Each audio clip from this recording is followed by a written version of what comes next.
It's Disney's runaway hit, Frozen. Just a little over a year since it came out and people still won't shut up about this movie. It's a cultural phenomenon. I have not seen an animated film from Disney get this much attention since Lion King. Everybody's still singing the songs, everybody's still quoting the lines, everybody's still selling the merchandise. It's just a monster.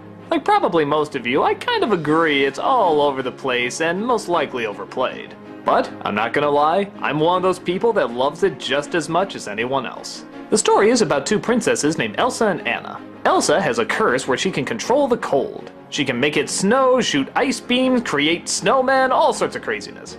But one night as a little kid, she accidentally almost kills her sister. Her mom and dad take them to a group of rock gnomes who say that they can save her, but they have to keep the power a secret. So they erase Anna's memory and decide that it's best to keep them as far apart as possible, in hopes that her power won't hurt her anymore. Years go by, and after the parents tragically die, the two of them grow up into polar opposites. Elsa, not surprisingly, is an awkward introvert, and Anna is a social butterfly, ready to open up to anybody. On the day of Elsa's coronation as queen, Anna accidentally reveals Elsa's powers to everybody, causing Elsa to run away and leave the entire kingdom in ice. So it's up to Anna to find her sister and convince her to come back and stop all this winter. Along her way, she comes across a climber named Kristoff, a magical snowman named Olaf, and all sorts of crazy adventures trying to not only save the kingdom, but her sister as well. There are so many things to talk about with this movie, it's hard to know where to even start.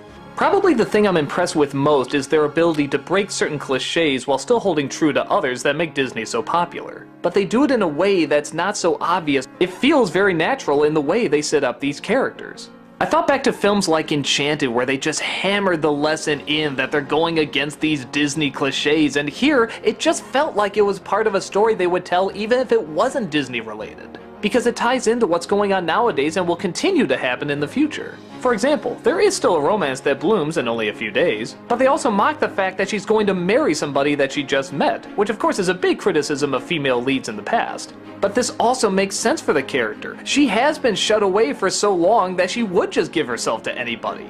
It's a new experience and she would be excited, but this movie is showing the dangers of it. In fact, originally, I was kinda against the idea that there was sort of a last-minute villain thrown in, but without giving away too much, this once again shows a really good lesson.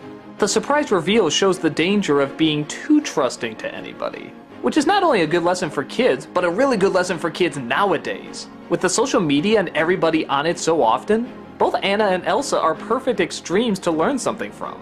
Elsa is an introvert who wants to stay away from people, much like how some people can just be glued to their computers and phones and not go outside that much. People need to know how to socially interact if they're going to survive. But Anna has the opposite problem. If you reveal too much about yourself and will just give your heart to anybody, again, like a lot of people on the social media do, there can be a downside to that as well.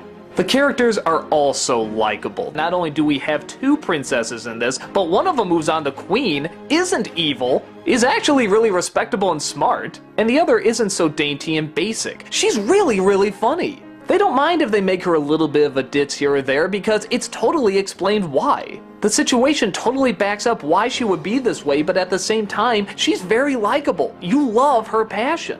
And there is something so nice knowing that the majority of the humor that comes from this movie comes from the main characters and not all just in comic relief. The main characters can be funny and goofy. But with that said, even the obvious comic relief they do bring in isn't really that bad. I don't think Olaf is a hilarious character, but I got a laugh out of him once in a while, and he wasn't annoying. Where most Disney sidekicks get a lot of their humor from yelling and being loud, this one actually whispers a lot of his jokes. I haven't really seen that in a Disney fairy tale, and it's actually really effective and funny. The music, what can I say? You're all still humming these tunes. Let It Go, You Want to Build a Snowman for the First Time in Forever. I remember when I was first talking about these songwriters in the Winnie the Pooh movie, and I said I so want them to go on to something because these are such great songs. Holy did they get rewarded for their talents. People are still singing these songs. They're releasing it in theaters with little sing-along lyrics at the bottom. It's just insane how popular they are. And what I love about it too is that the songs help the movie and tell the story. That's what the Disney musicals did. They didn't just say let's get a pop star like Elton John to write 5 songs that honestly if you took them out you wouldn't miss that much in terms of story. Or someone like Phil Collins who just sort of sings in the background that you could have just replaced with orchestral music and nothing would change whatsoever. These are songs that actually explain what the characters are going through and move the story forward. And they're done fantastically. I know I did a Nostalgia Critic video criticizing the fact that it's played all over the place, and yeah, it is. I'm not gonna act like it isn't. We are overplaying it. I'm sure it's driving most people insane. But the sad truth is, I'm one of those obnoxious people who plays it over and over. That doesn't mean I won't make fun of it, but yeah, I'm one of those morons who does it. But to be fair, I only listen to it in my car, without any kids to play it for. Actually, this is sounding really pathetic, but I don't care! I love the music that much! The film is also gorgeous looking. I could almost see people whipping this out around every Christmas. Look at the way they shoot winter, look at the colors, look at the angles, look at the landscapes. I could get lost in this winter. I want to live in this winter. Which, I know I kinda do, but this one looks nicer. If I did have a problem with anything, I would say that the backstory is really rushed. I know for some people those elements can really turn them off, as I've heard their major criticisms like why they did do this to the 2 little girls and shouldn't have grown them up this way and so on and so forth. And I get it, it is kind of a plot hole and in the development of our main characters that sort of causes all this. But personally I give it a little bit of a leeway because I say that's kind of the fairy tale element. Sort of like how is Luke Skywalker firing 1 torpedo gonna blow up the entire Death Star? Or how is it the Joker took down the Batplane with 1 bullet from his gun? It's one of those creative liberties that, for me, is worth going through to get to the best parts of the story. With that said, Frozen is one of my top 10 favorite Disney films, maybe even top 5. It brought me right back into that feeling that I was seeing something big and grand and Disney. And on top of that, it was a fairy tale. When's the last time you saw a traditional fairy tale take the world by storm? I don't mean something like Tangled that was a hit or Once Upon a Time that's doing well. I mean like take over the world. It's been a while, but it's great to see again. And yeah, like I said, it is probably being exploited a little too much and all over the place. But I'd much rather have kids and adults rewatch this than, say, Transformers or Twilight. This one has so much more creativity and intelligence to it. And music, and visuals, and characters, and I'm just gushing all over it again.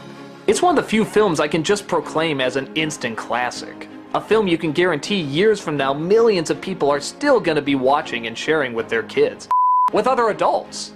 I'd say go check it out, but who the hasn't? Just go watch it again. I know I'm going to, and have a lot of fun doing it.